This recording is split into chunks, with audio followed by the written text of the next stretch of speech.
em tudo com privacidade, ok? Se você não quiser que mostre o seu rosto assim na gravação, é só falar que eu vou deixar só o áudio para as pessoas ouvir o estudo e desfrutar também. Lucas, Lucas 22, versículo 2, página 26 do caderninho, 26. Os principais sacerdotes e mestres da lei tramavam uma forma de matar Jesus, mas tinham medo da reação do povo.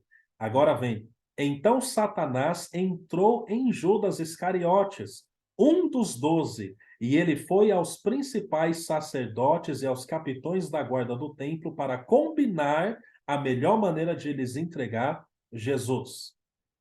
Eles ficaram muito satisfeitos, eles prometeram dinheiro, din-din. Judas concordou e começou a procurar uma oportunidade de trair Jesus, para que o prendessem quando as multidões não estivessem por perto. Irmãos, aqui tem cada código, tem cada senha, tem cada chave, tem cada ensinamento. Olha só, o tema de hoje é: não deixe o inimigo entrar. Ah, o que significa libertação? Tem duas coisas. Uma coisa é Deus, ele, através ou de você orando, ou de alguém orando por você, ele expulsar o mal, porque é um mandamento, né? Em meu nome vocês expulsarão os demônios, ok? Em meu nome vocês expulsarão os demônios. Outra coisa, ninguém precisa ficar triste.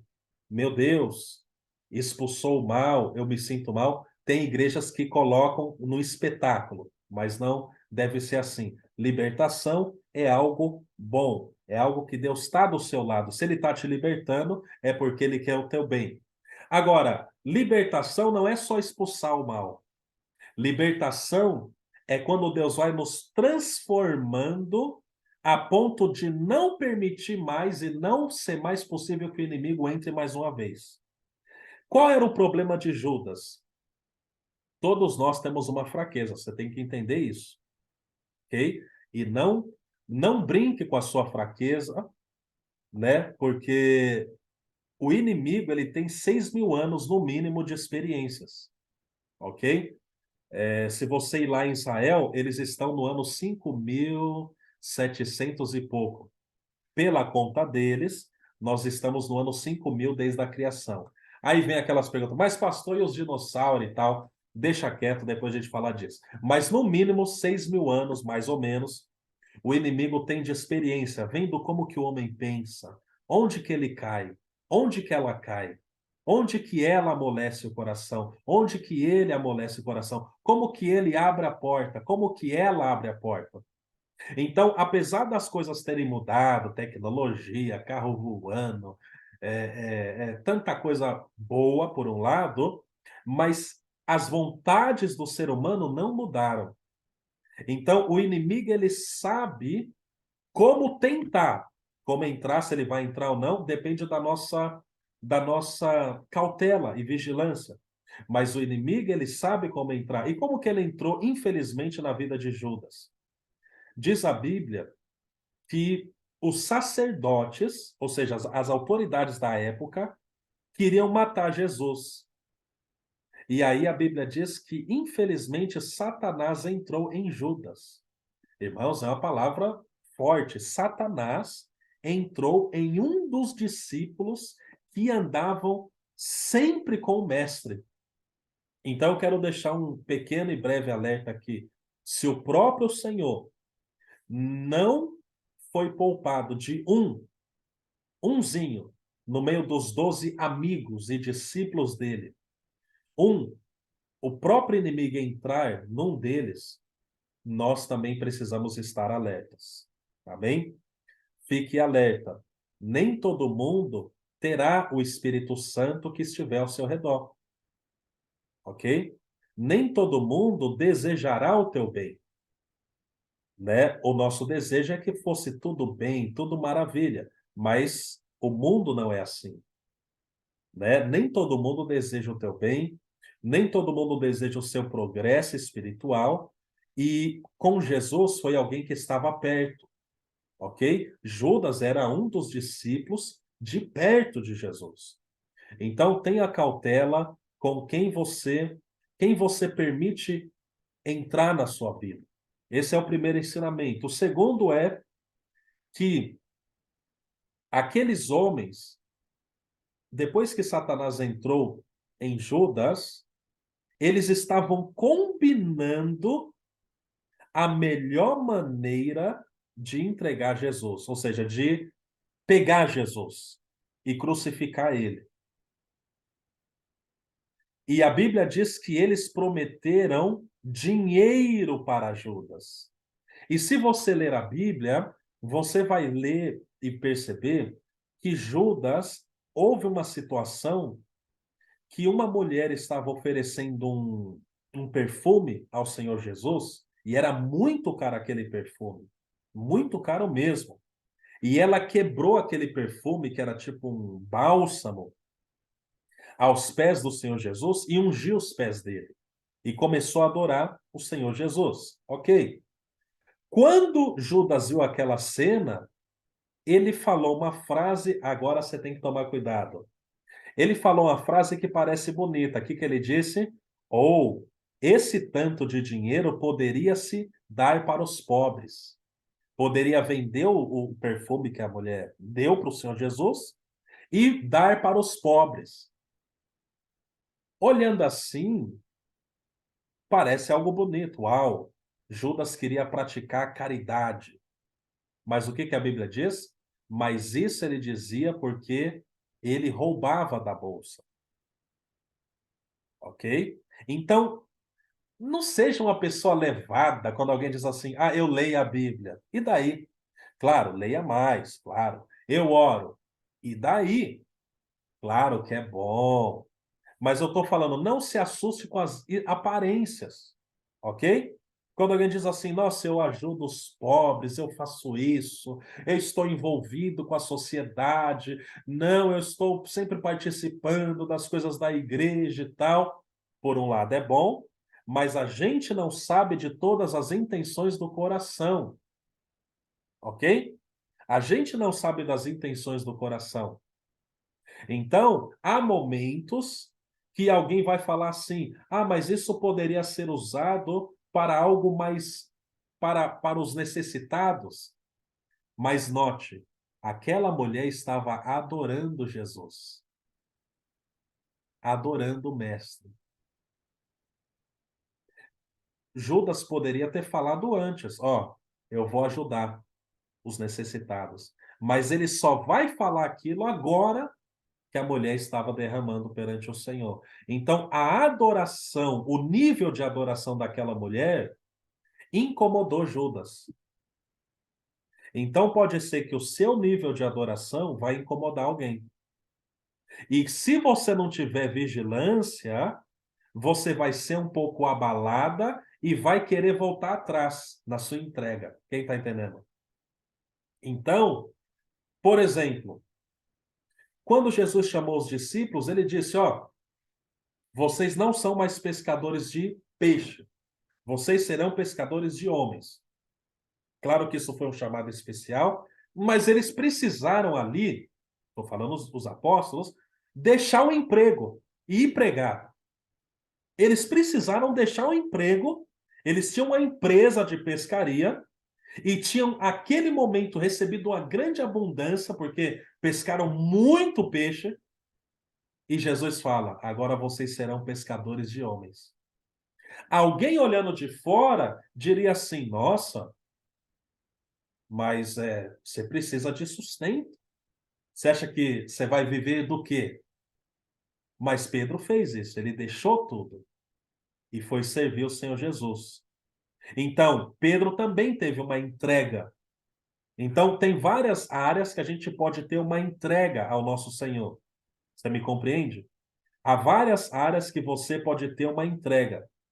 Só que se você se deixar levar quando alguém falar assim: nossa, tudo isso? Tudo isso? Mas graças a Deus, aquela mulher, quando ela estava adorando Jesus, ela não parou. Ela não parou. Então, quando você estiver se entregando ao Senhor Jesus, se dedicando ao Senhor Jesus, ou às vezes dando um passo de fé que aos olhos dos outros parece algo nada a ver, eu quero te orientar, continue, ok? Não estou falando para você causar barraco em casa ou causar atrito, mas eu estou falando na sua dedicação. Continue, ok? Se alguém talvez não compreender no trabalho, alguém de perto, alguém de longe, tudo bem. Você continue na sua dedicação. Então Judas ele concordou e começou a procurar uma oportunidade para entregar Jesus aos sacerdotes, ou seja, de trair Jesus. Próximo ponto que a gente aprende aqui é que o inimigo ele procura uma oportunidade. Ele não chega de qualquer maneira. Ele espera a oportunidade. E a oportunidade, ó, porta, né? Jogo de palavra aqui, porta. Quando o inimigo vê uma oportunidade na nossa vida, aquilo se torna uma porta. Mas como? Mesmo assim, o inimigo não para por aí, para que o prendessem. Agora, olha a astúcia do inimigo. Quando as multidões não estivessem por perto. Porque o inimigo ele é medroso, sabia? Ele é poderoso, ele é astuto, mas ele tem um lado, como que fala? Covarde. Isso. Quando a serpente foi falar com Eva, por que que ela não falou quando Adão estava por perto? Ah, então, toda pessoa também que manifesta a natureza da serpente é uma pessoa assim traiçoeira. Ela não vai querer falar na sua frente de você. Não vai querer ser sincera e falar, poxa, tem alguma coisa entre nós e tal, pá. Não. Vai ser sempre algo traiçoeiro. Quando você não tá, aí ela fala mal de você. Quando você tá, aí ela é simpática com você. Essa é a natureza covarde, incerto, de não querer vir com tudo. E sempre de querer levar alguém para fazer o mal. Porque a serpente, ela poderia dizer: se eu quero fazer algo contra Deus, eu vou fazer diretamente contra ele. Mas a serpente, ela é traiçoeira e é covarde. O que que ela fez? Eva, por que que você não come do fruto? Olha só, quem está entendendo? O inimigo, em vez dele falar, se eu quero fazer o mal, vou fazer sozinho e se garantir, você não é o bom? Você não é o cara? Mas não, ele quer chamar alguém. Quer chamar alguém. Vamos lá comigo fazer algo errado? Ué, faz você, sozinho! Não. Essa natureza. Então, cuidado quando as pessoas elas querem sempre te chamar para fazer algo ruim. Sempre te chamar para fazer algo que não é bom. Né? A Bíblia diz lá em Provérbios: ó filho meu, cuidado quando te chamarem para cometer um crime e dizerem assim: nós vamos roubar, nós vamos furtar, nós vamos espancar a pessoa e vamos roubar a bolsa dela, e o dinheiro, o lucro será nosso. Por que que aquela pessoa não vai e comete o crime sozinho? Quer sempre envolver alguém. Essa é uma manifestação da natureza do inimigo. Como que é a manifestação da natureza de Deus? Quem tem o Espírito de Deus quer poupar os outros do mal, quer livrar os outros do mal, quer estender as mãos. E a Bíblia diz lá no Salmos que mesmo que você, às vezes, até cause um pouco de dano para você, você tenta guardar a sua palavra. Por exemplo, se você diz, poxa, eu falei que eu ia chegar meio-dia aqui nessa loja, e se não chegasse meio-dia, o meu amigo já chegou meio-dia, só que eu não cheguei meio-dia, agora o meu amigo vai ter que pagar mais por um produto. O que que você, como cliente, faz?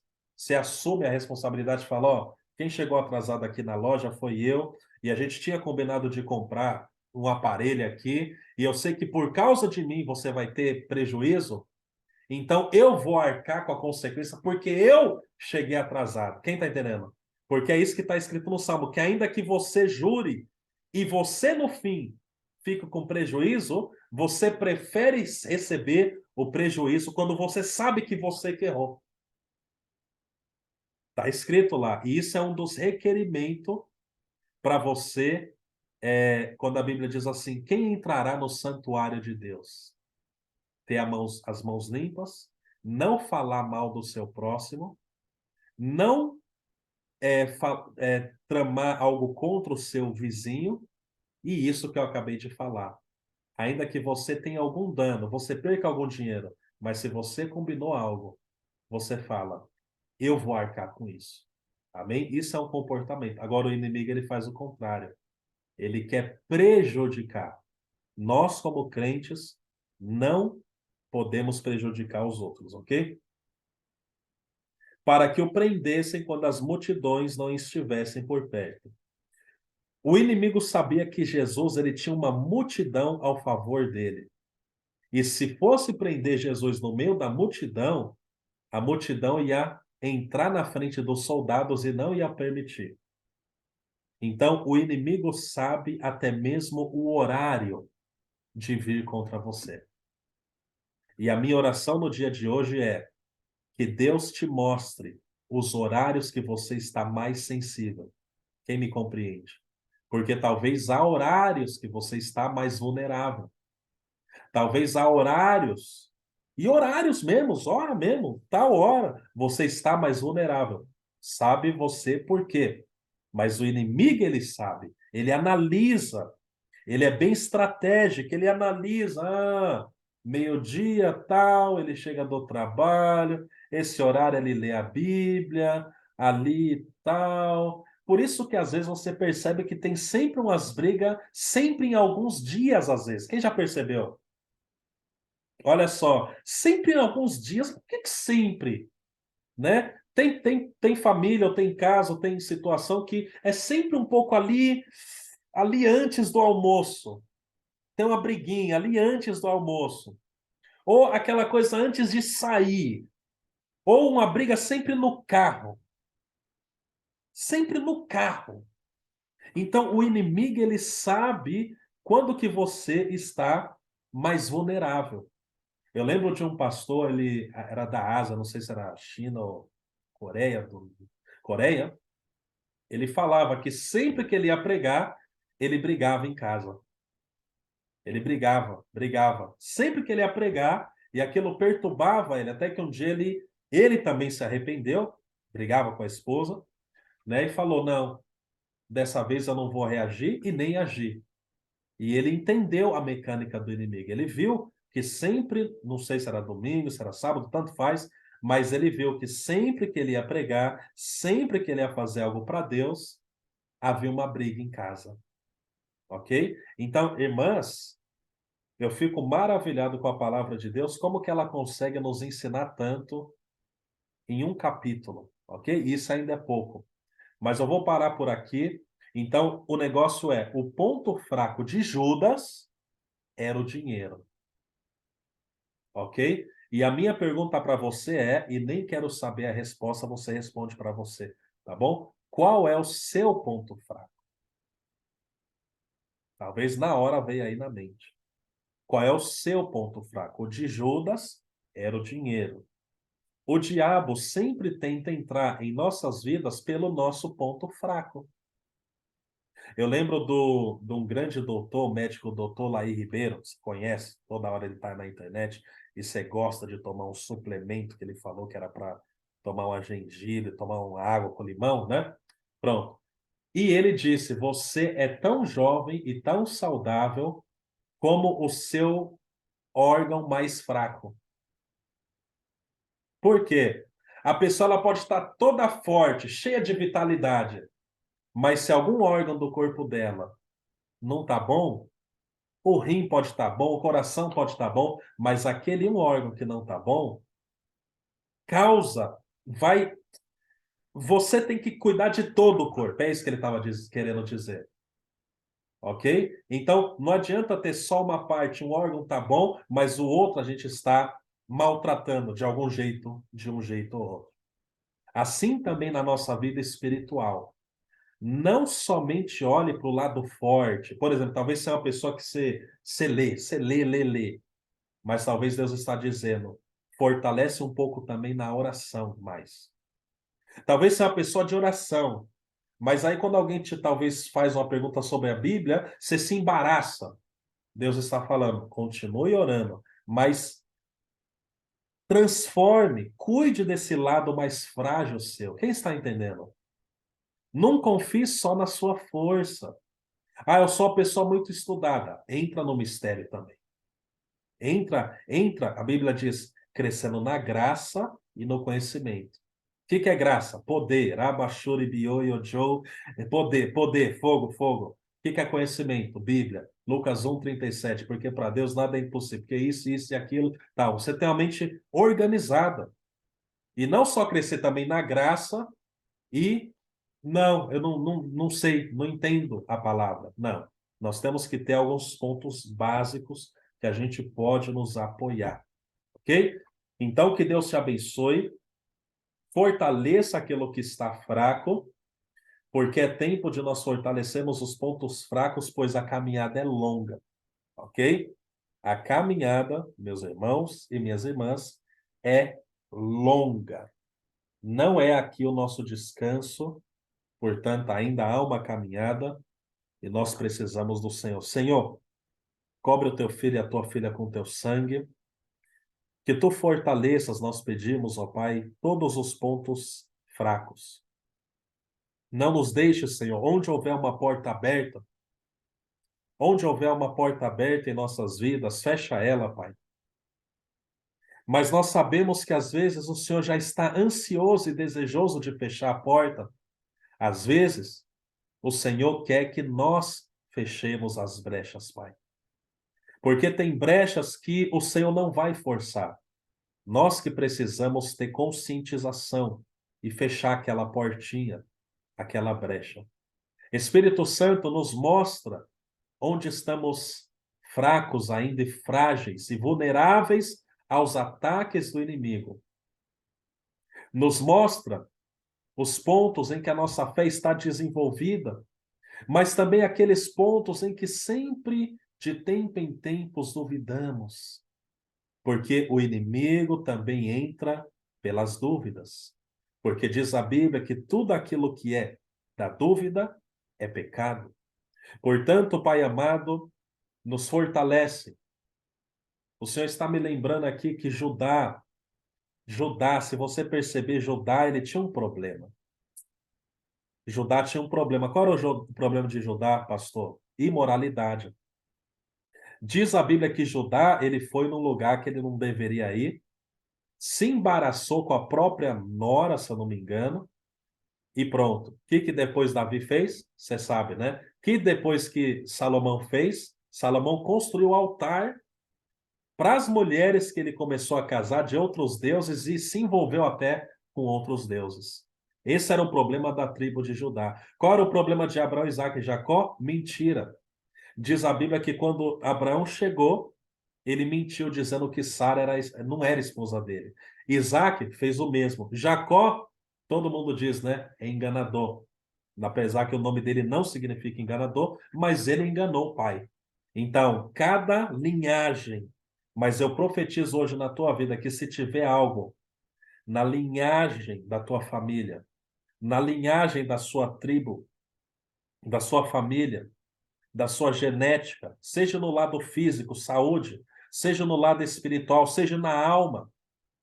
Já ouvi casos de pessoas que sempre alguém na família tinha problema mental, ficava meio doido. Não é brincadeira. Então, em nome de Jesus, que isso seja quebrado. Em nome de Jesus, que tudo aquilo que estiver na linha da tua família seja cortado. Em nome de Jesus.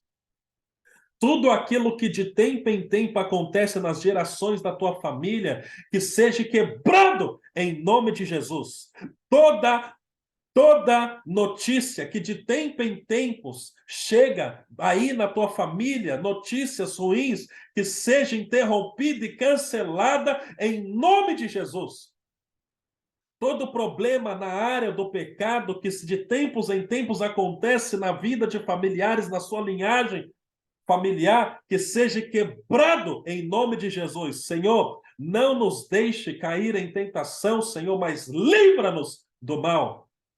Toda doença que aparece de tempo em tempos na linhagem da sua família, que seja cortado, cancelado, rejeitado. Diga aí você do outro lado, eu rejeito todo o plano do maligno contra a minha vida. Eu rejeito, eu cancelo, eu anulo.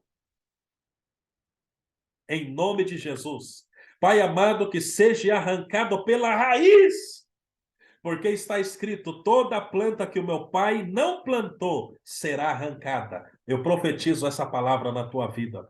Toda planta que o Pai Celestial não plantou na tua vida, na tua família, na tua genética, na tua árvore genealógica, que seja tirada em nome de Jesus. Não prevalecerá, não permanecerá na tua vida, na tua história, aleluia, na tua geração. Eu profetizo que em você, aleluia, isso tem um ponto final. E não ponto final porque acontece pela última vez em você, mas porque em você, você é o libertador da tua família, eu profetizo. Assim como Moisés lá no Egito, ele foi o libertador da família dele e do povo. Eu profetizo que você recebe hoje a coragem e que sobre ti esteja o manto de um libertador, de uma libertadora. Rabacalabassuri biaia dalamandarabahaya. Que você assuma hoje essa posição espiritual de libertador da tua família, de libertadora. Aleluia. Mas, pastor, isso nunca aconteceu na minha família. Isso de bom nunca aconteceu na minha família. Então, eu te digo uma coisa hoje. Seja você o primeiro. Labrashiri bioyojo. Quem tem coragem de ser a primeira a vencer, a primeira a ter um casamento feliz, a primeira a ter saúde mesmo, aleluia, a primeira, aleluia, a ter uma finança estabelecida sem dívidas aqui e ali que enlouquece, seja você a primeira, seja você o primeiro a ter uma fé constante, a permanecer, a não voltar para trás. Eu profetizo em nome de Jesus. Toda árvore que o pai não plantou, que seja arrancada, aleluia, da nossa vida, em nome de Jesus. E se você crê, diga amém. Amém? Que Deus te abençoe em nome de Jesus. Amém?